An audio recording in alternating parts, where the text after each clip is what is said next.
इस यात्रा की मूल योजना में बीजेपी के 4 नेताओं को देश के चारों कोनों से रथ यात्रा पर अयोध्या पहुंचना था। अटल बिहारी वाजपेयी ने प्रमोद महाजन को झड़क दिया और कहा, मुझे इस तरह की नौटंकी पसंद नहीं है। महंत रामचंद्र दास ने सांकेतिक कार सेवा के सवाल पर कहा कि सिर्फ रामलला ही जानते हैं कि कल कैसी कार सेवा होगी। कुछ ही महीनों में राजीव पर दबाव बनाना शुरू कर दिया कि अगर ये फैसला न पलटा गया तो मुस्लिम वोट खिसक जाएंगे। बाल ठाकरे ने अपनी जनसभाओं में मुसलमानों के बारे में खुलकर या खुलेआम अपशब्द कहे और प्रचार किया कि बाबरी मस्जिद की मुख्य गुंबद के नीचे स्वयं भगवान राम प्रकट हुए। मंडल कमीशन ने पिछड़ों यानी ओबीसी के लिए सरकारी नौकरियों में 27% आरक्षण की घोषणा कर दी थी। मुलायम सिंह यादव ने कहा कि अयोध्या में एक परिंदा भी पर नहीं मार सकता। एक अनुमान के मुताबिक देश भर में करीब 2000 लोग मारे गए और इनमें से ज्यादातर मुस्लिम।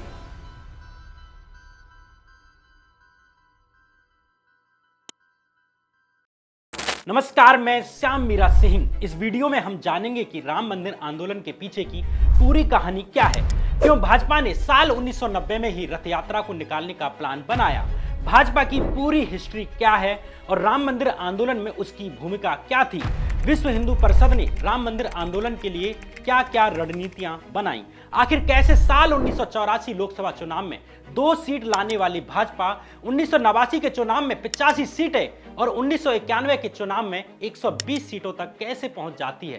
क्या है भाजपा और राम मंदिर आंदोलन की पूरी हिस्ट्री, जानेंगे आज के इस एपिसोड में। अक्टूबर 1984 में भारत की प्रधानमंत्री इंदिरा गांधी की हत्या हो चुकी थी। इंदिरा गांधी की मौत ने उनके बेटे राजीव गांधी और कांग्रेस पार्टी के प्रति सहानुभूति पैदा कर दी।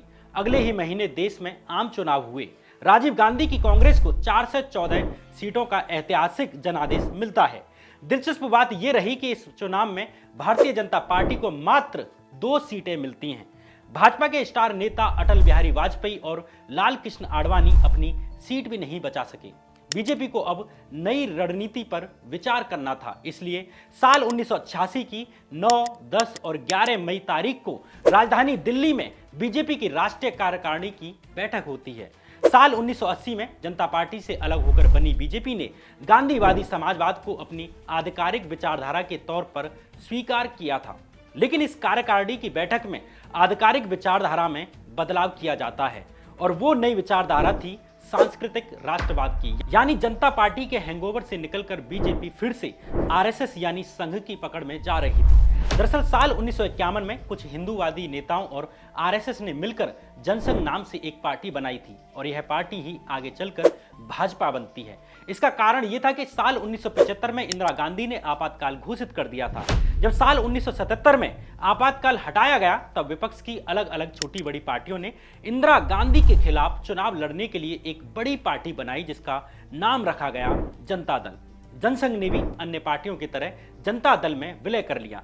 आपातकाल खत्म होने के बाद हुए साल 1977 के लोकसभा चुनावों में जनता दल को लोकसभा की 554 सीटों में से 295 सीटें मिलती हैं, यानी पूर्ण बहुमत मिला। जनता दल के मोरारजी देसाई देश के नए प्रधानमंत्री बनते हैं। जनता दल की इन 295 सीटों में से सबसे अधिक सीटें यानी 93 सीटें जनसंघ के हिस्से से आती हैं। मोरारजी देसाई की सरकार में अटल बिहारी वाजपेयी को देश का विदेश मंत्री बनाया गया। हिंदूवादी राजनीति और संघ के प्रभाव से निकलकर आई जनसंघ पार्टी जनता पार्टी के गांधीवादी समाजवादी विचारधारा में खुद को घोलने लगती है। इसलिए जब साल 1980 में जब जनसंघ के पुराने कार्यकर्ताओं ने जनता दल से अलग होकर एक नई पार्टी यानी भाजपा बनाई, तब भी भाजपा की आधिकारिक विचारधारा गांधीवादी समाजवाद और ट्रेडिशनल हिंदुइज्म रहा। लेकिन 1984 के लोकसभा चुनावों में मिली हार के बाद भाजपा दूसरे पैंतरे खेलने पर विचार करने लगी और ये विचार था सांस्कृतिक राष्ट्रवाद का, मंदिर मस्जिद का, हिंदू धर्म के राजनीतिक इस्तेमाल करने का। लेकिन यहाँ ये बताना जरूरी भी है कि ये बीजेपी नहीं थी जिसने राम मंदिर और हिंदुत्व के मुद्दे को पहली बार राजनीतिक तौर पर भुनाने का प्रयास किया था, बल्कि राम मंदिर को पहली बार राजनीतिक रंग देने की कोशिश हिंदू महासभा की तरफ से की गई। हिंदू महासभा के ही कार्यकर्ता अभिराम दास ने 22 दिसंबर 1949 की रात एक सुनियोजित योजना के चलते बाबरी मस्जिद के भीतर चोरी से रामलला की मूर्तियां रख दी थीं। लेकिन उस समय स्वतंत्रता आंदोलन से निकली कांग्रेस की जमीनी पकड़ बहुत मजबूत थी, लिहाजा हिंदू महासभा का यह प्रयोग असफल हो जाता है। हिंदुत्व को केंद्र में रखकर सियासत करने का दूसरा प्रयास भाजपा के बजाय शिवसेना की तरफ से हुआ। दिसंबर 1987 यानी मुंबई की विले पार्ले विधानसभा पर उपचुनाव होने जा रहे थे। अब तक मराठी मानुस की राजनीति करने वाली शिवसेना ने पिछले 2 चुनाव में यहां से अपना उम्मीदवार तक नहीं उतारा था। वजह थी कि विले पार्ले में ज्यादातर गैर मराठी भाषी वोटर हुआ करते थे। लेकिन 1987 के उपचुनाव में शिवसेना ने यहां से रमेश प्रभु को अपना उम्मीदवार बनाया। शिवसेना प्रमुख बाल ठाकरे ने इस चुनाव को पूरी तरह सांप्रदायिक नारे पर लड़ना शुरू कर दिया। उन्होंने स्वामी विवेकानंद की कही पंक्तियों को सियासी नारे की तरह इस्तेमाल करना शुरू कर दिया और नारा लगाया, गर्व से कहो हिंदू हैं हम। अपने उग्र भाषणों के लिए जाने जाने वाले बाल ठाकरे ने इस चुनाव में सांप्रदायिक ध्रुवीकरण का भरसक प्रयास किया। बाल ठाकरे ने अपनी जनसभाओं में मुसलमानों के बारे में खुलकर या खुलेआम अपशब्द कहे। उन्होंने साफ कहा कि उनकी पार्टी को मुस्लिम वोटों की जरूरत नहीं है। ठाकरे ने जनता से अपील की कि अगर वो रमेश प्रभु को विधानसभा नहीं भेजते तो मुस्लिम विधानसभा पहुंच जाएंगे। कमाल की बात यह थी कि रमेश प्रभु के खिलाफ चुनाव लड़ रही कांग्रेस और जनता पार्टी के उम्मीदवार भी हिंदू ही थे। लेकिन ठाकरे के द्वारा खेले गए हिंदुत्व कार्ड के कारण कांग्रेस पार्टी के मजबूत नेता प्रभाकर कुंते को 11,000 वोट से हारना पड़ा और शिवसेना की जीत हुई। विले पार्ले उपचुनाव ने बता दिया कि अकेले हिंदुत्व की राजनीति से ही कोई नई पार्टी भी जीत का स्वाद चख सकती है। आगे भारतीय जनता पार्टी इसी राह को पकड़ लेती है। लेकिन सवाल यह है कि आखिर वे क्या परिस्थितियां थीं जिन्होंने भाजपा की हिंदुत्व की राजनीति को पनपने के लिए रास्ता खोला, जो राम मंदिर आंदोलन के लिए आधार बनकर सामने आते हैं। दरअसल साल 1985 और 1987 के बीच 2 बड़े कांड होते हैं। पहला शाहबानो का मामला और दूसरा बाबरी मस्जिद के गेट खुलना। शाहबानो केस को आपने ऊपर से सुना होगा, लेकिन इस बार थोड़ा इसकी बारीकियों से होकर गुजरते हैं। 6 नवंबर 1978 को 62 साल की शाहबानो को उनके पति मोहम्मद अहमद खान ने शादी के 43 साल बाद अचानक ट्रिपल तलाक देकर घर से निकाल दिया। रातों रात शाहबानो और उनके 5 बच्चों के घर से या उनकी छत छिन जाती है। उन्होंने गुजारे भत्ते के लिए कोर्ट का दरवाजा खटखटाया। 8 साल में निचली अदालत और हाई कोर्ट से होता हुआ मामला सुप्रीम कोर्ट पहुंचता है। यहां चीफ जस्टिस YV चंद्रचूड़ की अध्यक्षता में बनी 5 जजों की बेंच ने एक राय होकर फैसला शाहबानो के पक्ष में सुनाया। मोहम्मद अहमद खान को कोर्ट ने शाहबानो को 178 रुपए और 20 पैसे की रकम हर महीने गुजारे के रूप में देने के लिए निर्देश दिए। लेकिन सुप्रीम कोर्ट के इस फैसले से हंगामा खड़ा हो जाता है। मुस्लिम संगठन इसे मुस्लिम पर्सनल लॉ में दखलंदाजी करार देने लगते हैं। मुस्लिम लीग के महासचिव और केरल की पोन्नानी सीट से सांसद GM बनातवाला ने लोकसभा में एक प्राइवेट मेंबर्स बिल रखा। इस बिल में सुप्रीम कोर्ट के फैसले को पलटने का प्रस्ताव रखा गया। देश की संसद में शाहबानो केस पर बहस गर्म हो जाती है और चारों तरफ चर्चा होने लग जाती है। राजीव गांधी ने अपने नौजवान गृह राज्य मंत्री आरिफ मोहम्मद खान को सुप्रीम कोर्ट के फैसले के बारे में राय जानने के लिए तलब किया। अब मुस्लिम स्कॉलर आरिफ मोहम्मद खान ने सुप्रीम कोर्ट के फैसले को जायज ठहराया। इस पर राजीव गांधी ने जोश में कहा कि तुम इस बारे में बोलते क्यों नहीं? हमें कट्टरपंथियों के सामने किसी भी हालत में घुटने नहीं टेकने चाहिए। आरिफ मोहम्मद खान ने जवाब दिया कि मैं बोलूंगा तो आप पर जबरदस्त दबाव आएगा, क्या आप इसे झेल पाएंगे? राजीव के सपोर्ट के बाद अब आरिफ मोहम्मद खान ने लोकसभा में शाहबानो केस पर सुप्रीम कोर्ट के फैसले के पक्ष में बोलना शुरू कर दिया। 55 मिनट तक की समा बांधने वाली तकरीर, शरीयत का हवाला दिया गया, कुरान का हवाला, ऐसा कि भाषण की कट्टर इस्लामी कार्यकर्ताओं को धोकर रख दिया। लेकिन देखते ही देखते दिल्ली की सियासी चौसर के पास ही पलटने लगते हैं। माखन लाल फुतेदार जैसे सलाहकारों ने कुछ ही महीनों में राजीव पर दबाव बनाना शुरू कर दिया कि अगर ये फैसला ना पलटा गया तो मुस्लिम वोट खिसक जाएंगे। राजीव गांधी पर कांग्रेस के भीतर और बाहर से दबाव बनाया जाने लगा और कहा गया कि अगर इस फैसले को ना पलटा गया तो भरोसेमंद मुस्लिम वोट खिसक सकता है। केंद्र सरकार में मंत्री मौलाना जिया-उर रहमान अंसारी भी आरिफ मोहम्मद खान के विचार के पूरी तरह खिलाफ थे। जल्द ही CK जफर शरीफ और नजमा हेपतुल्ला भी उनके साथ जुड़ जाते हैं। मामला बिगड़ता देख नजमा हेपतुल्ला ने मुस्लिम पर्सनल लॉ बोर्ड और प्रधानमंत्री राजीव के बीच मुलाकात तय करवाई। सुप्रीम कोर्ट का यह फैसला और राजीव सरकार के मंत्री आरिफ मोहम्मद खान के भाषण ने परंपरावादी मुस्लिमों में भारी नाराजगी भर दी। परिणाम ये हुआ कि दिसंबर 1985 आते आते नई सोच वाले प्रधानमंत्री राजीव गांधी को रूढ़िवादी मौलानाओं के सामने घुटने टेकने पड़ जाते हैं। 15 जनवरी 1986 के दिन राजीव गांधी ने सिरी फोर्ट में हुए एक कार्यक्रम में शाहबानो केस में सुप्रीम कोर्ट के फैसले के खिलाफ एक कानून लाने की घोषणा कर दी।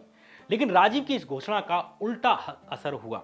इस फैसले से अल्पसंख्यक मुस्लिम तो संतुष्ट हुए, लेकिन अब इससे बहुसंख्यक हिंदू वोटरों में यह मैसेज गया कि सरकार मुस्लिम समुदाय का तुष्टीकरण कर रही है और शाहबानो केस आगे चलकर कांग्रेस को बदनाम करने और उसे मुस्लिम सपोर्टर दिखाने का एक बड़ा कारण बन जाता है। इधर दूसरी तरफ अयोध्या में ठीक इसी समय एक अलग ही गतिविधि चल रही थी। दिगंबरी अखाड़े के महंत रामचंद्र दास परमहंस ने घोषणा कर दी कि अगर अगले रामनवमी तक राम मंदिर का ताला नहीं खुला तो वे आत्मदाह कर लेंगे। रामचंद्र दास 1949 में बाबरी मस्जिद में रामलला की मूर्ति रखने की योजना के भी मुख्य सूत्रधारों में से एक थे। यहाँ एक बार फिर 1949 की घटना का जिक्र करना जरूरी है। दरअसल पहले 18वीं शताब्दी में कहा जाता था कि भगवान राम का जन्म अयोध्या में ही मौजूद हनुमानगढ़ी वाली जगह पर हुआ है और आगे चलकर 1855 के आसपास ये कहा जाने लगा कि भगवान राम का जन्म राम चबूतरा वाली जगह पर हुआ है। अब राम चबूतरा बाबरी मस्जिद परिसर के बाहर वाली जगह पर स्थित एक जगह थी। लेकिन साल 1949 में हिंदू महासभा के कुछ कार्यकर्ताओं ने रात में बाबरी मस्जिद का ताला तोड़ा और चोरी से घुसकर रामलला की मूर्तियां रख दी और प्रचार किया कि बाबरी मस्जिद की मुख्य गुंबद के नीचे स्वयं भगवान राम प्रकट हुए हैं। अब राम जन्म स्थान का दावा हनुमानगढ़ी और राम चबूतरा से खिसककर बाबरी मस्जिद हो जाता है।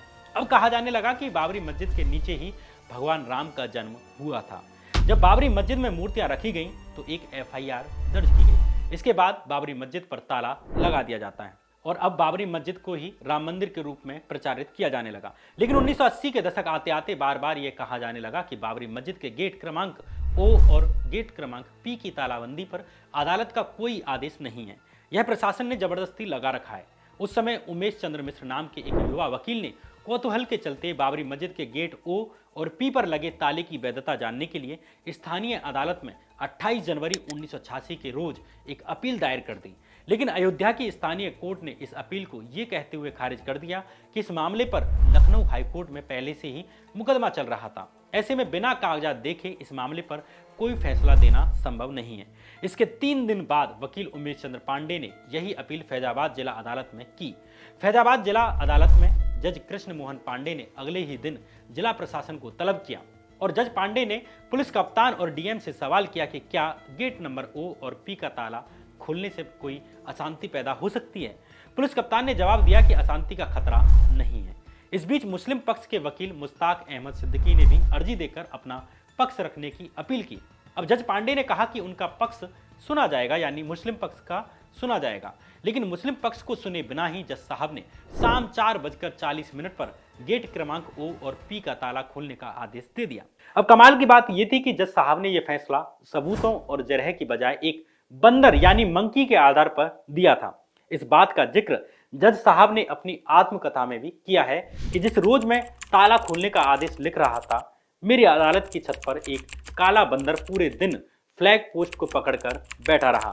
वे लोग जो फैसला सुनने के लिए अदालत आए थे उस बंदर को फल और मूंगफली देते रहे, पर बंदर ने कुछ नहीं खाया। वह चुपचाप बैठा रहा। मेरे आदेश सुनाने के बाद ही वह वहां से गया। फिर फैसले के बाद जब डीएम और एसएसपी मुझसे मेरे घर पहुंचाने आए तो मैंने उस बंदर को अपने घर के बरामदे पर बैठा हुआ पाया। मुझे आश्चर्य हुआ।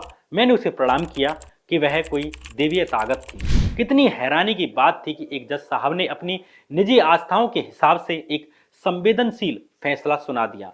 इसमें भी दिलचस्प बात यह कि जज साहब के आदेश को 40 मिनट भी नहीं बीतते कि बाबरी मस्जिद के गेट ओ और पी के ताले प्रशासन द्वारा तोड़ दिए जाते हैं और कहा जाने लगा कि राम मंदिर के ताले खुलवा दिए गए। और कुछ ही देर में हनुमानगढ़ी के कुछ बैरागियों ने स्थानीय श्रद्धालुओं के साथ अंदर घुसकर पाठ भी शुरू कर दिया। इसमें भी इत्तेफाक की बात यह कि इस पूरे मंजर को रिकॉर्ड करने के लिए दूरदर्शन की एक टीम कैमरा लेकर पहले से ही मौके पर मौजूद थी। ऐसे लग रहा था जैसे पूरा कार्यक्रम सेट था। अदालत के आदेश का मिनटों में पालन हो जाता है। मौके पर दूरदर्शन की मौजूदगी के अलावा एक और तथ्य था जो जज के.एम. पांडे के फैसले पर किसी बाहरी राजनीतिक असर की गवाही दे रहा था। वो तथ्य था 1 फरवरी यानी ठीक इसी दिन राजीव गांधी सरकार के कद्दावर मंत्री अरुण नेहरू का लखनऊ में मुख्यमंत्री यानी कांग्रेस के नेता वीर बहादुर सिंह के साथ होना। तत्कालीन रिपोर्ट्स में कहा गया कि अरुण नेहरू लखनऊ में बैठकर ही इस पूरे मामले पर नजर बनाए हुए थे। बहरहाल फैजाबाद अदालत के इस एक फैसले के बाद 1949 में लगभग ठंडा पड़ चुका राम मंदिर आंदोलन फिनिक्स परिंदे की तरह अपनी राख से फिर उठ खड़ा हुआ। लेकिन अब भी संघ परिवार और बीजेपी इस आंदोलन के केंद्र में नहीं थे। यानी यहां तक भाजपा और आरएसएस का राम मंदिर आंदोलन में कोई बड़ा रोल नहीं था। लेकिन अब आपके मन में सवाल आ रहा होगा कि फिर राम मंदिर आंदोलन और आरएसएस के नियंत्रण में कैसे आ गया? आखिर राम जन्मभूमि आंदोलन में आरएसएस की एंट्री कैसे होती है? दरअसल साल 1985 में आरएसएस के ही दूसरे संगठन विश्व हिंदू परिषद ने अपनी सालाना बैठक में एक प्रस्ताव पारित किया और राम मंदिर यानी जन्मभूमि आंदोलन के लिए एक विशेष समिति की घोषणा कर दी। लेकिन अब इसे एक रस्मी कार्रवाई के तौर पर ही देखा जा रहा था कि ऐसे ही नॉर्मल चीजें हैं, इसे कोई सीरियस घोषणा की तरह नहीं माना गया। लेकिन आगे चलकर विश्व हिंदू परिषद की राम मंदिर आंदोलन में सक्रियता किसी और वजह से बढ़ती है। हुआ यह कि साल 1986 में बाबरी मस्जिद के ताले खुलने के विरोध में बाबरी मस्जिद आंदोलन कमेटी बनती है और इस कमेटी ने 30 मार्च 1987 के दिन दिल्ली में एक बड़ी रैली की। इसके बाद विश्व हिंदू परिषद ने राम मंदिर को लेकर अपनी सक्रियता बढ़ा दी। फरवरी 1989 में यूपी के इलाहाबाद में विश्व हिंदू परिषद की तरफ से एक धर्म संसद का आयोजन हुआ। इस धर्म संसद में योजना बनी कि 9 नवंबर 1989 के दिन अयोध्या में राम मंदिर के लिए भूमि पूजन किया जाएगा। राम मंदिर आंदोलन से आम लोगों को जोड़ने के लिए वीएचपी ने यानी विश्व हिंदू परिषद ने शिला पूजन कार्यक्रम की शुरुआत की। इस योजना के सूत्रधार थे मोरोपंत त्र्यंबक पिंगले, जिन्हें संघ के सर्किल में मोरोपंत पेशवा के नाम से भी जाना जाता था। वीएचपी इससे पहले एकात्म यात्रा नाम से ऐसा ही एक प्रचार अभियान चला चुकी थी। एकात्म यात्रा में गांव-गांव में जाकर गंगा जल के कलश घुमाए गए थे। इस बार हर गांव में विश्व हिंदू परिषद एक ईंट इकट्ठा करने का काम कर रही थी। इन ईंटों पर राम लिखा हुआ होता था और हर गांव में लोग इस ईंट की पूजा करने के बाद इन्हें अयोध्या के लिए रवाना करते। पत्रकार हेमंत शर्मा अपनी किताब युद्ध में अयोध्या में लिखते हैं, मोरोपंत पिंगले की बनाई योजना के मुताबिक देश भर में करीब 3 लाख राम शिलाएं पूजी गई और गांव से तहसील और तहसील से जिला और जिलों से राज्य मुख्यालय होते हुए लगभग 25,000 शिला यात्राएं अयोध्या के लिए निकली थी और 40 देशों से पूजित शिलाएं अयोध्या आईं। यानी अयोध्या के शिलान्यास से करीब 6 करोड़ लोग सीधे रूप से जुड़ जाते हैं। इससे पहले देश में इतना सघन और घर घर तक पहुंचने वाला कोई और आंदोलन नहीं हुआ था। 9 नवंबर 1989 के दिन तय कार्यक्रम के मुताबिक बाबरी मस्जिद से कुछ ही दूर राम मंदिर के लिए भूमि पूजन शुरू होता है। इस भूमि पूजन के लिए पहला फावड़ा गोरखपीठ के महंत अवैधनाथ ने चलाया। लेकिन यहां से ये साफ हो जाता है कि राम मंदिर आंदोलन अब पूरी तरह से विश्व हिंदू परिषद और संघ परिवार की पकड़ में आ चुका था। हालांकि बीएचपी ने बड़े योजनाबद्ध तरीके से संत समाज को भी आंदोलन का हराबल दस्ता बनाए रखा, यानी आगे रखा। 1948 और 1975 में बैन झेलने के बाद संघ इस मौके पर काफी सतर्क था। इससे पहले भी आरएसएस संतों को गौ हत्या विरोधी आंदोलन के दौरान भी संतों को आगे कर चुकी थी। इस बार भी उसी प्रयोग को दोहराया जा रहा था। इसलिए बाबा रामचंद्र दास, महंत अवैधनाथ और साध्वी रतंबरा और उमा भारती जैसे लोगों को यानी संतों को सबसे आखिर आगे रखा गया और पीछे विश्व हिंदू परिषद रहा। इधर राजीव गांधी सरकार बोफोर्स घोटाले के आरोपों में बुरी तरह घिर चुकी थी। वहीं पंजाब में उग्रवाद बढ़ रहा था और श्रीलंका और लिट्टे के बीच तनाव चल रहा था, यानी तमिलनाडु में माहौल गर्म हो रहा था। इसे 1989 के आगामी लोकसभा चुनावों में राजीव के लिए मुश्किलें बढ़ने वाली थी। साल 1988 में हुए इलाहाबाद उपचुनाव में जनता दल के वीपी सिंह की जीत ने तय कर दिया था कि राजीव गांधी सरकार अपनी आखिरी गिनती गिन रही है। इस बीच भारतीय जनता पार्टी ने जून 1989 में पालनपुर में अपना अधिवेशन रखा और इस अधिवेशन में पहली बार बीजेपी ने राम मंदिर आंदोलन को अपना समर्थन दिया। 1984 के लोकसभा चुनावों में मिली हार के बाद भाजपा ने जनता दल वाले गांधीवादी समाजवाद का चोला उतार के फेंक दिया और कट्टर हिंदुत्व की चादर ओढ़ ली। महाराष्ट्र में शिवसेना की जीत ने हिंदुत्व को एक तुरुप के इक्के की तरह पहले ही साबित कर दिया था। इसलिए 1989 के चुनावों से पहले ही भाजपा ने राम मंदिर का मुद्दा उठा लिया। 1989 के दिसंबर में हुए लोकसभा चुनावों में बीजेपी को राम मंदिर आंदोलन का जबरदस्त फायदा होता है। 1989 के लोकसभा चुनावों में राजीव गांधी बहुमत से काफी पीछे रह जाते हैं। हालांकि 197 सीटों के साथ अब भी राजीव गांधी की कांग्रेस पहले नंबर पर थी। वहीं 143 सीटों के साथ जनता पार्टी सेकंड लार्जेस्ट पार्टी बनकर उभरी। लेकिन सबसे चौंकाने वाली जीत रही भारतीय जनता पार्टी की। साल 1984 के चुनाव में मात्र 2 सीटें लाने वाली बीजेपी 1989 के चुनावों में 85 सीटें जीतने में कामयाब हो गई, यानी 83 सीटें अधिक जीती। भाजपा और अन्य पार्टियों के समर्थन से जनता दल ने सरकार बना ली और वीपी सिंह देश के नए प्रधानमंत्री बन गए। लेकिन अगस्त 1990 में वीपी सिंह सरकार ने मंडल कमीशन की सिफारिशों को लागू करने की घोषणा कर दी, यानी एससी और एसटी की तरह ही अब ओबीसी को भी आरक्षण देने का सरकार ने ऐलान कर दिया। अब बीजेपी के लिए यह बड़ी दुविधा की स्थिति थी कि उसका कोर वोटर सवर्ण था, यानी ब्राह्मण बनिया राजपूत हुआ करता था, और मंडल कमीशन ने पिछड़ों यानी ओबीसी के लिए सरकारी नौकरियों में 27% आरक्षण की घोषणा कर दी थी। इससे सवर्णों में भारी नाराजगी तय थी। भाजपा को मंडल कमीशन से कुछ भी नहीं मिलने वाला था, न वोट और न राज। सबसे बड़ी बात कि मंडल की राजनीति ने भाजपा के कमंडल की राजनीति यानी हिंदुत्व की राजनीति को फुस कर दिया। पूरे देश में सवर्ण जातियों से जुड़े लोगों ने मंडल कमीशन के खिलाफ धरने प्रदर्शन करना शुरू कर दिया। इससे भी मंडल कमीशन को अधिक लोकप्रियता मिली और ओबीसी जातियों के राजनीतिक सामाजिक ब्लॉक और संगठन बनने लगे। साफ था जनसंख्या के लिहाज से इसका सीधा फायदा ओबीसी नेताओं को होने जा रहा था। मंडल कमीशन के साथ साथ ओबीसी नेताओं की एक नई पीढ़ी जन्म ले चुकी थी, जैसे लालू प्रसाद यादव, मुलायम सिंह यादव जैसे प्रभावी ओबीसी नेता यूपी और बिहार जैसे बड़े राज्यों में सबसे बड़े पॉलिटिकल फैक्टर बन चुके थे। अब भाजपा के पास इन ओबीसी नेताओं का सिर्फ एक ही तोड़ था, और वो तोड़ था और अधिक चरमपंथी हिंदुत्व, क्योंकि हिंदुत्व ही वो कार्ड था जिससे सवर्ण और ओबीसी दोनों को व्यस्त रखा जा सकता था और दोनों को मुद्दों से भटकाकर वोट पाया जा सकता था। इस पर वीपी सिंह सरकार में मंत्री रहे समाजवादी नेता जॉर्ज फर्नांडिस ने अपने एक भाषण में कहा था कि यह बात मुझे खुद आडवाणी जी ने कही है। उन्होंने कहा था कि मंडल कमीशन की सिफारिश लागू करके आपने हमारे सामने राम मंदिर पर आंदोलन करने के अलावा कोई राजनीतिक विकल्प नहीं छोड़ा। अब एक तरह से राम मंदिर पर जोर देना भाजपा के लिए इसलिए भी जरूरी हो गया क्योंकि मंडल कमीशन, ओबीसी आरक्षण और ओबीसी नेताओं ने भाजपा का गणित खराब कर दिया था।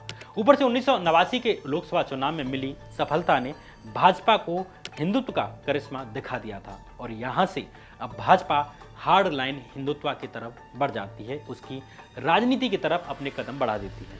भाजपा के वरिष्ठ नेता प्रमोद महाजन राम जन्मभूमि आंदोलन को एक अलग ही चरण में ले जाने के लिए एक नया फॉर्मूला लेकर आते हैं और ये फॉर्मूला था रथ यात्रा का फॉर्मूला। इससे पहले ही आंध्र प्रदेश के मुख्यमंत्री एनटी रामाराव भी साल 1983 के विधानसभा चुनाव में इसका सफल परीक्षण कर चुके थे। प्रमोद महाजन ने अपनी योजना को नाम दिया एकात्मकता यात्रा। इस यात्रा की मूल योजना में बीजेपी के 4 नेताओं को देश के चारों कोनों से रथ यात्रा पर अयोध्या पहुंचना था। अटल बिहारी वाजपेयी जम्मू से, विजय राजे सिंधिया गुवाहाटी से और सिकंदर बख्त बॉम्बे से और आडवाणी कन्याकुमारी से। लेकिन ये योजना जमीन पर नहीं आ सकी। कारण ये कि सिकंदर बख्त और राजमाता सिंधिया ने स्वास्थ्य कारणों का हवाला देकर खुद को उस योजना से अलग कर लिया। अब बचे अटल बिहारी वाजपेयी और आडवाणी। लेकिन प्रमोद महाजन रथ यात्रा के इस राजनीतिक महत्व को जानते थे, इसलिए प्रमोद महाजन ने अभी भी इस योजना को वैसे ही रहने दिया। योजना के मुताबिक अटल बिहारी वाजपेयी को जम्मू से रवाना होना था और आडवाणी को रथ यात्रा कन्याकुमारी से निकालकर अयोध्या पहुंचानी थी। महाजन अपनी इस योजना के साथ अटल के पास पहुंचते हैं, लेकिन अटल बिहारी वाजपेयी ने प्रमोद महाजन को झड़क दिया और कहा, मुझे इस तरह की नौटंकी पसंद नहीं है। अब बचे आडवाणी। होनी को शायद यही मंजूर था कि इस यात्रा को आडवाणी की ही रथ यात्रा होना था और उन्हीं के हाथ से हुआ भी। अब तय हुआ कि अब आडवाणी ही अकेले ही इस यात्रा को निकालेंगे। यात्रा के रूट में बदलाव कर दिया गया और अब इस रथ यात्रा को सितंबर 1990 को सोमनाथ से निकलकर 30 अक्टूबर के दिन यानी अयोध्या को पहुंचना था। इधर अटल ने भले ही खुद को इस तमाशे से अलग कर लिया था, लेकिन संघ के दबाव में उन्हें दिल्ली में आडवाणी की रथ यात्रा को हरी झंडी दिखानी पड़ी। सामने खड़ी भीड़ नारे लगा रही थी, आडवाणी तुम संघर्ष करो, हम तुम्हारे साथ हैं। अटल ने टोका और कहा, अयोध्या का अर्थ समझते हैं आप लोग? वह जगह जहां युद्ध नहीं होता। जब युद्ध ही नहीं तो योद्धा कैसे? आडवाणी जी वहां पर यात्रा कर रहे हैं, यात्रा करने के लिए जा रहे हैं, लड़ने और लड़ाने के लिए नहीं। लेकिन वाजपेयी के संकोच के बाद भी आडवाणी की रथ यात्रा निकल चुकी थी। इस यात्रा को उम्मीद से अधिक जन समर्थन मिलने लगता है। भावुक हिंदुओं द्वारा रथ यात्रा को मिले अपार जन समर्थन ने बीजेपी की आगे की लाइन के सारे संशय खत्म कर दिए, सारे शक खत्म कर दिए। लाल कृष्ण आडवाणी की इस रथ यात्रा का समापन 30 अक्टूबर को अयोध्या में होना था।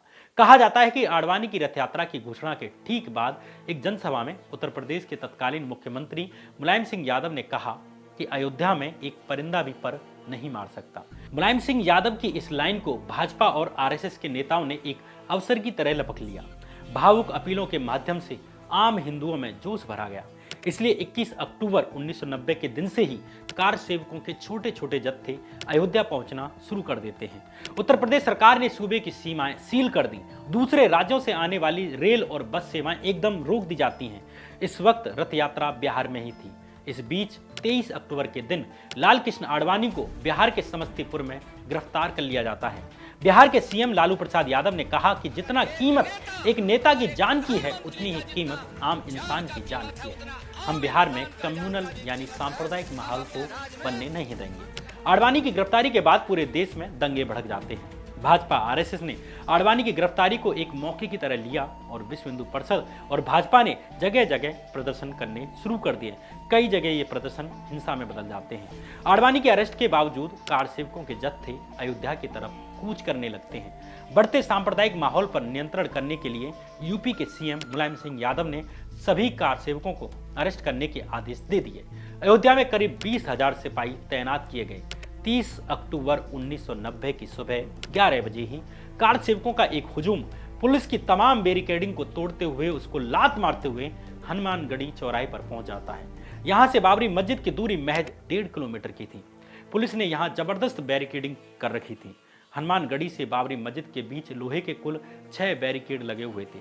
रणनीति के तहत कार सेवकों के जत्थे की अगुवाई संतों को दी गई। हनुमानगढ़ी चौराहे पर मौजूद पुलिस ने साधुओं को गिरफ्तार कर लिया और वहां खड़ी बस में भरना शुरू कर दिया। यहाँ एक नीले रंग की पुलिस बस थी जिसका नंबर था UMR 9720।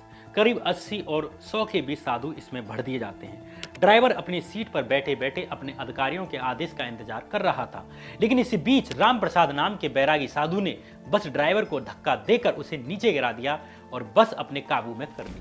बस को तेजी से आगे बढ़ाते हुए बैरागी राम प्रसाद ने एक के बाद एक 3 बैरिकेड तोड़ दिए। अब मस्जिद करीब 50 गज दूर रह जाती है। बस के बनाए रास्ते पर हजारों कार सेवकों का हुजूम मस्जिद की तरफ बढ़ने लगता है। आगे के बैरिकेड तोड़कर कई साधु और कार सेवक बाबरी मस्जिद में घुस जाते हैं। इन कार सेवकों ने बाबरी मस्जिद के भीतर तोड़ फोड़ शुरू कर दी। वहीं पुलिस और कार सेवकों के बीच कहीं झड़प हो रही थी तो कहीं समझाइश हो रही थी। बीच बीच में नारा लगाया जा रहा था, हिंदू हिंदू भाई भाई, और बीच में वर्दी कहां से आई। इस बीच भगवा गमछा पहने 2 कार सेवक मस्जिद के ऊपर गुम्बद पर चढ़ते हुए दिखाई दिए। भीड़ जोश में आ जाती है। अब हालात पुलिस के नियंत्रण से बाहर हो जाते हैं। पुलिस ने गोली चलाना शुरू कर दिया। सुरक्षा बलों और विश्व हिंदू परिषद के कार्यकर्ताओं और कार सेवकों के बीच हुई इस झड़प में करीब 5 लोगों की जान गई। सुरक्षा के तगड़े इंतजाम के चलते बाबरी मस्जिद को अधिक नुकसान नहीं पहुंचा। 2 दिन के बाद 2 नवंबर 1990 के दिन एक बार फिर बाबरी मस्जिद को तोड़ने का प्रयास किया जाता है। इस बार कार सेवकों को पहचान पत्र के अलावा गलियों का कच्चा नक्शा भी दिया गया। कार सेवकों को 3 जत्थों में बांटा गया। पहला जत्थे का नेतृत्व कर रही थी उमा भारती, दूसरे जत्थे का नेतृत्व कर रहे थे विनय कटियार और तीसरे जत्थे का नेतृत्व था विश्व हिंदू परिषद में अशोक सिंघल के हाथ में। सरयू पुल से रवाना हुए इन कार सेवक जत्थों को हनुमानगढ़ी चौराहे पर मिलना था, लेकिन हनुमानगढ़ी चौराहा पहले से ही पुलिस की छावनी में तब्दील हो चुका था। इस बार कार सेवकों ने पुलिस से उलझने की बजाय नया तरीका अपनाया। बूढ़े साधुओं और महिलाओं को जत्थे में सबसे आगे की तरफ रखा गया। पुलिस वाले दिखने पर ये साधु उनके पैर छूने लगते। पुलिस वाले तहजीब के तकाजे में पीछे हट जाते और जत्था आगे बढ़ जाता। आखिर में सारे जत्थे हनुमानगढ़ी चौराहे पर पहुंच जाते हैं। पुलिस ने आगे का रास्ता रोक रखा था। कार सेवक यहीं बैठ जाते हैं और राम धुन गाने लगते हैं। करीब 12 बजे आगे बैठे कुछ नौजवान कार सेवक उठे और पुलिस बैरिकेडिंग पार करने की कोशिश करने लगते हैं। यही वो वक्त था जब पुलिस और कार सेवकों के बीच एक खतरनाक लकीर खिंच गई। जबरन बैरिकेडिंग पार करने की कोशिश करते हुए कार सेवकों पर अंततः पुलिस ने गोली चलानी शुरू कर दी। आधिकारिक आंकड़े के हिसाब से 28 मौतें हुई थी, लेकिन असल में यह आंकड़ा 60 और 100 के बीच में बताया जाता है। हालांकि विश्व हिंदू परिषद के द्वारा यह आंकड़ा और भी अधिक बताया जाता है। ये गोलीकांड तत्कालीन सीएम मुलायम सिंह यादव पर भारी पड़ गया। ये गोलीकांड तत्कालीन सीएम मुलायम सिंह यादव पर भारी पड़ जाता है। इस बार मुलायम सिंह यादव खुद हिंदू अतिवादियों के निशाने पर आ जाते हैं। उन्हें मुल्ला मुलायम सिंह भी कहा जाने लगा। इस घटना के 24 साल बाद आज तक चैनल को जुलाई 2013 में दिए गए एक इंटरव्यू में मुलायम सिंह यादव ने अपने फैसले पर सफाई देते हुए कहा कि उस समय मेरे सामने मंदिर और मस्जिद और देश की एकता का सवाल था। बीजेपी वालों ने अयोध्या में 11 लाख की भीड़ कार सेवा के नाम पर लाकर खड़ी कर दी थी। देश की एकता के लिए मुझे गोली चलवानी पड़ी। मुझे भी इसका अफसोस है, लेकिन उस समय मेरे सामने कोई और विकल्प नहीं था। भले ही इस मामले पर भाजपा आरएसएस के द्वारा मुलायम सिंह यादव को कार सेवकों की हत्या का दोषी कहा जाता हो, लेकिन ये विश्व हिंदू परिषद थी, वो आरएसएस थी और भाजपा के नेता थे जो इन कार सेवकों को एक दूसरे धर्म के स्थल पर हमला करने के लिए उकसा रहे थे। पुलिस कार सेवकों के पास नहीं गई थी, बल्कि हिंदू परिषद के और भाजपा जैसे राजनीतिक संगठन खुद आम हिंदुओं को उकसाकर कानून हाथ में लेने के लिए भड़का रहे थे। शायद यही वे दृश्य थे जिन्हें भारतीय जनता पार्टी चाहती थी, जिसके बदले अन्य पार्टियां हिंदू विरोधी साबित हों, मुस्लिम परस्त साबित हों और भाजपा को आम हिंदुओं का जन समर्थन मिल जाए। भले ही भाजपा, आरएसएस और विश्व हिंदू परिषद से जुड़े नेता और कार्यकर्ता इस बार बाबरी मस्जिद को ढहाने में नाकामयाब रहे, लेकिन पुलिस के साथ हुई झड़प में मारे गए कार सेवकों के कारण भाजपा को आम हिंदुओं का और अधिक जन समर्थन मिलने लगता है। आडवाणी की गिरफ्तारी और कार सेवकों पर हुए गोलीबारी के विरोध में भाजपा ने वीपी सिंह की सरकार से अपना समर्थन वापस ले लिया। इस तरह मात्र 11 महीने में ही वीपी सिंह की सरकार गिर जाती है। इस तरह जनता दल में से ही अलग हुए एक दूसरे हिस्से के नेता चंद्रशेखर को कांग्रेस ने बाहरी समर्थन दे दिया, लेकिन चंद्रशेखर की ये अल्पमत की ये सरकार भी ज्यादा दिन नहीं चल सकी। कांग्रेस पार्टी द्वारा समर्थन वापस लिए जाने के बाद 21 जून 1991 के दिन चंद्रशेखर को प्रधानमंत्री पद से इस्तीफा देना पड़ा। अब राष्ट्रपति आर वेंकट रमण ने दोबारा से लोकसभा चुनाव करने की घोषणा कर दी। 1991 के लोकसभा चुनावों में भाजपा राम मंदिर के मुद्दे के साथ मैदान में उतर गई। चुनाव प्रचार के बीच ही 21 मई 1991 के दिन तमिलनाडु राज्य में राजीव गांधी की हत्या कर दी जाती है। हालांकि जनता सरकार पहले ही बदनाम हो चुकी थी, लेकिन राजीव गांधी की हत्या ने कांग्रेस के समर्थन में और अधिक सहानुभूति पैदा कर दी। लेकिन इसके बावजूद इस चुनाव में भी 1989 के लोकसभा चुनावों की तरह किसी भी पार्टी को बहुमत नहीं मिला। हालांकि कांग्रेस 244 सीटों के साथ बड़ी पार्टी बनी और बहुमत के पास पहुंच गई। इस तरह अन्य पार्टियों के समर्थन से कांग्रेस ने अल्पमत की सरकार बना ली और पीएम बने पीवी नरसिम्हा राव। लेकिन राम मंदिर और रथ यात्रा की लहर में भाजपा भी 85 सीटों से उठकर 120 सीटों वाली पार्टी यानी मुख्य विपक्षी पार्टी बन जाती है। 1984 के लोकसभा चुनावों में 2 सीटें पाने वाली पार्टी 2 चुनाव बाद ही 120 लोकसभा सीटों का सफर तय कर चुकी थी। इधर उत्तर प्रदेश में भी साल 1991 के विधानसभा चुनावों में भी राम लहर पर सवार होकर 425 सीटों में से 221 सीटें लाकर पूर्ण बहुमत लाने में भाजपा कामयाब हुई और भाजपा नेता कल्याण सिंह यूपी के नए मुख्यमंत्री बन गए। इससे पहले के चुनावों में भाजपा को यहां पर मात्र 57 सीटें मिली थी। वहीं कांग्रेस 94 सीटों से खिसककर मात्र 46 सीटों वाली पार्टी बनकर रह जाती है। यूपी विधानसभा में मिले पूर्ण बहुमत ने भाजपा के वैचारिक द्वंद्व को अगर वो हो तो वे सब खत्म कर दिए। अब उसका फोकस सिर्फ एक था और वो मुद्दा था राम मंदिर का। इसलिए असली कार सेवा का दूसरा दौर जल्द ही शुरू होता है 1992 में। दिसंबर 1992 की शुरुआत में ही कार सेवकों के जत्थे अयोध्या में कूच करने लगते हैं। इस बीच 5 दिसंबर 1992 के दिन आई एक खबर ने अयोध्या के कार सेवक पुरम और मडराम छावनी में जुटे हजारों कार सेवकों को गुस्से से भर दिया था।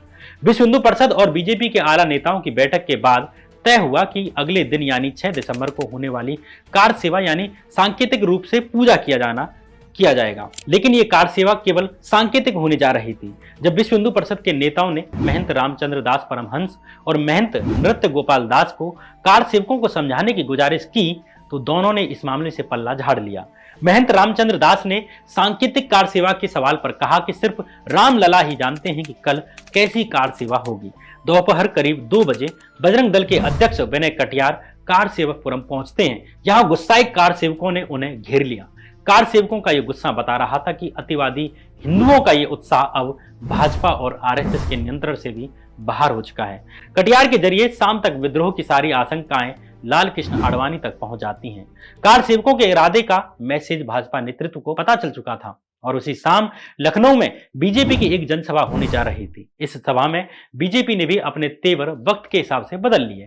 यानी जो सांकेतिक पूजा करने जा रही थी, जो सांकेतिक कार सेवा करने जा रही थी, वो अब अपने कार सेवकों के समर्थन या उसके भावनाओं में उसके दबाव में आने के लिए मजबूर हो जाती हैं। बीजेपी के सबसे उदार नेता कहे जाने वाले अटल बिहारी वाजपेयी भी अब जमीन समतल करने की बात कहने लगे। तो जमीन को समतल करना पड़ेगा। जमीन समतल करने का मतलब था बाबरी मस्जिद ढहाने का एक अप्रत्यक्ष इशारा। अगले दिन तारीख थी 6 दिसंबर। सुबह 6 बजे ही लोग बाबरी मस्जिद से 200 गज दूर बने मंच के सामने जुटना शुरू हो चुके थे। 10 बजे आते आते यह संख्या 2 लाख पार कर चुकी थी। करीब 10:15 बजे जैसे ही मंच से सभा की कार्रवाई शुरू हुई और साधुओं और कारसेवकों का एक दस्ता विवादित ढांचे की तरफ बढ़ने लगा, यहाँ पर पीएसी के जवानों के अलावा संघ ने भी पूर्ण गणवेश में अपने स्वयंसेवक तैनात किए हुए थे। इसका काम भीड़ को काबू में रखना था, लेकिन कुछ ही मिनट में भीड़ नियंत्रण से बाहर हो जाती है। थोड़ी ही देर में बाबरी मस्जिद के चारों तरफ बना सुरक्षा घेरा 3 जगह से टूट चुका था। बाहर खड़े लोगों ने पुलिस को खदेड़ने के लिए ईंट चलानी शुरू कर दी। इस पथराव का फायदा उठाते हुए कुछ और कारसेवक मस्जिद के भीतर पहुंच जाते हैं। जिस वक्त फैजाबाद के पुलिस कप्तान डीवी राय पत्रकारों के सामने सब कुछ कंट्रोल में होने का दावा कर रहे थे, ठीक उसी समय 3 कारसेवक हथौड़े, कुसे और एंकर लेकर बाबरी मस्जिद के बीच वाले गुम्बद के नीचे खड़े थे। इन लोगों ने एंकर को गुम्बद के बीचों बीच बने लोहे के पोल में अटकाने के कई प्रयास किए, लेकिन एक भी सफल नहीं हुआ। इसी बीच एक कारसेवक ने पास लगी रेलिंग पर चढ़कर सर्कस जैसी कलाबाजी दिखाते हुए एक असंभव से गुंबद पर छलांग लगा दी। उसके गुंबद पर पहुंचते ही नीचे खड़े कारसेवकों ने मंदिर वहीं बनाएंगे का नारा उछाल दिया। उसने गुंबद के बाहरी सतह पर गड़े लोहे के पुल में एंकर को फंसा दिया और इसके बाद तो एक एक करके 2 दर्जन से ज्यादा कारसेवक गुंबद के ऊपर पहुंच चुके थे। 11:55 पर संघ के महासचिव एचवी शेषाद्री ने मंच से 5 अलग अलग भाषाओं में कार सेवकों से शांति बनाए रखने की अपील की। इसके ठीक बाद लालकृष्ण आडवाणी ने कार सेवकों को संबोधित करते हुए कहा कि कार सेवा का समय हो गया, यानी एक सिंबॉलिक पूजा का समय हो गया है। कार सेवकों से अनुरोध है कि वो अपने नेतृत्व के पास लौट आएं, लेकिन इस अपील को अनसुना कर दिया गया। 12:15 पहले से तय मुहूर्त के हिसाब से महंत रामचंद्र दास और महंत नृत्य गोपाल दास मस्जिद के बाहर बने चबूतरे पर अपनी पूजा शुरू कर रहे थे। ठीक इसी समय बाबरी मस्जिद के बीच के गुम्बद पर पहला हथौड़ा चलाया गया। नीचे खड़ी हजारों की भीड़ मस्जिद के खंभों पर कुदाल और हथौड़े से वार कर रही थी। हालांकि ये दिखाया जा रहा था कि सब कुछ स्वतः स्फूर्त हो रहा है, लेकिन इन हमलों के पीछे बनी बारीक योजना साफ नजर आ रही थी, यानी किसी केंद्रीय शक्ति के द्वारा ये सब संचालित किया जा रहा है। 1:55 बाबरी मस्जिद का पहला गुंबद जमींदोज हो गया। उसी गुंबद पर चढ़े 20 से 25 लोग गुंबद के साथ ही नीचे आ जाते हैं और मलबे में दब जाते हैं। उन्हें मलबे से निकालकर हॉस्पिटल की तरफ ले जाया जाता है। मंच से धूल का गुबार साफ देखा जा सकता था। ठीक इसी समय मारे खुशी से भाजपा नेता उमा भारती उछलकर बीजेपी अध्यक्ष मुरली मनोहर जोशी की पीठ पर सवार हो गई। दोपहर करीब 3 बजे बाबरी मस्जिद के बाकी 2 गुंबद पर भी हथौड़े मारे जा रहे थे। इसी समय साध्वी ऋतंबरा मंच पर आईं और अधखुली आंखों के साथ उन्होंने बड़े जोर से माइक पर नारा लगाया, एक धक्का और दो और बाबरी मस्जिद तोड़ दो। करीब 3:30 बजे दूसरा गुंबद भी जमीन पर था। तभी साधुओं का एक दल मस्जिद की तरफ बढ़ने लगा। इसका नेतृत्व महंत रामचंद्र दास कर रहे थे। साधुओं के इस जत्थे को मुख्य गुंबद के नीचे रखी रामलला की मूर्ति को सुरक्षित बाहर लाने की जिम्मेदारी दी गई थी। रामलला की मूर्ति हटने के बाद बीच के मुख्य गुंबद पर हथौड़े चलाने शुरू हो जाते हैं। शाम 5 बजे तक मस्जिद को मलबे में तब्दील कर दिया गया।